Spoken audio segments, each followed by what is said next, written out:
So this is a quick video that is hopefully a short lesson about humility and hubris. You may have noticed something looks a little different about the back end of the bike. Get to that in a minute. Do you remember me telling you about that burning plastic smell that I couldn't quite identify? Well, found it.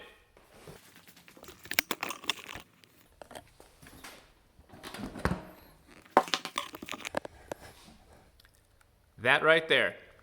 Look at that. That's gorgeous. This little pile of molten garbage is the connection between the stator and the alternator, which is on that side of the bike, and the rectifier, which is that little vertical pile of lines right there. Why it decided to cook itself off like this, I have no idea. Some of the folks on the forum say, oh, just solder that back together and you're good to go. But I'm really reluctant to just shove crap back together, electrical crap back together that got really hot and almost caught fire. It did that for a reason, and I really want to find out why before I'm just like, here we go, back together, back on the road. Fortunately for me, I was only a couple of blocks away because I've been reluctant to take this out because of the whole bumping problem in the back, and I was like, I don't know about that plastic smell, I'm really worried about it. And I did a quick test drive around the neighborhood again, and the smell was getting really strong, and I pulled over and looked and saw smoke coming out from under the seat, whipped around, hauled ass back home, and found that. Now, back to this problem. Where did this go?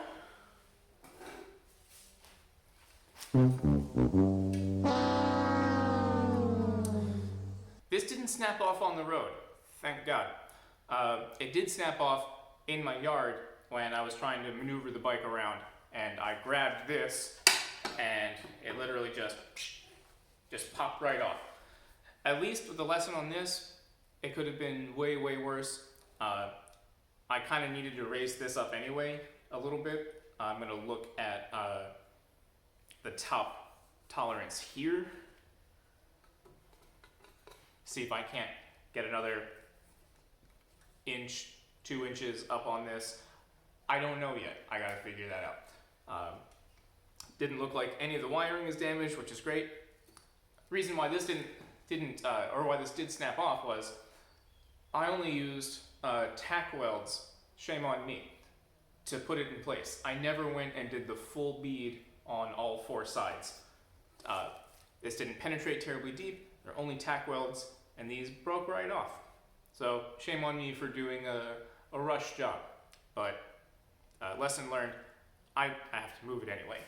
So let that be a lesson to you. Don't rush, take your time, do things right the first time, and take test rides frequently. If you change something, take a ride. Make sure everything works for that one change. Then change something else. Take a ride or two. Make sure that one change worked.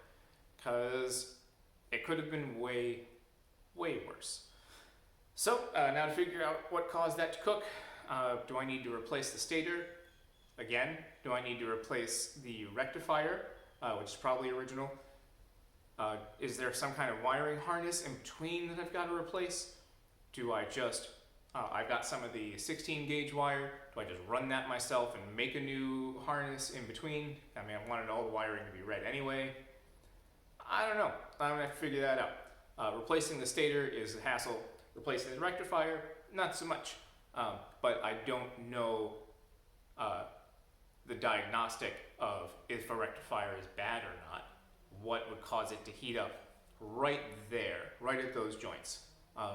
Usually in the HVAC world, electrical problems at joints or at connections are caused by corrosion or by an incomplete connection where if you look, you know, if this was all of the strands of a wire all together, but they're only connected on those 2, then those 2 strands are going to get really, really hot. Just as an example, you're trying to shove this much power through this much wire, and it gets hot right there. So maybe that was it. I don't know. We got to figure it out. But yeah, shame on me. I'm gonna go have a drink.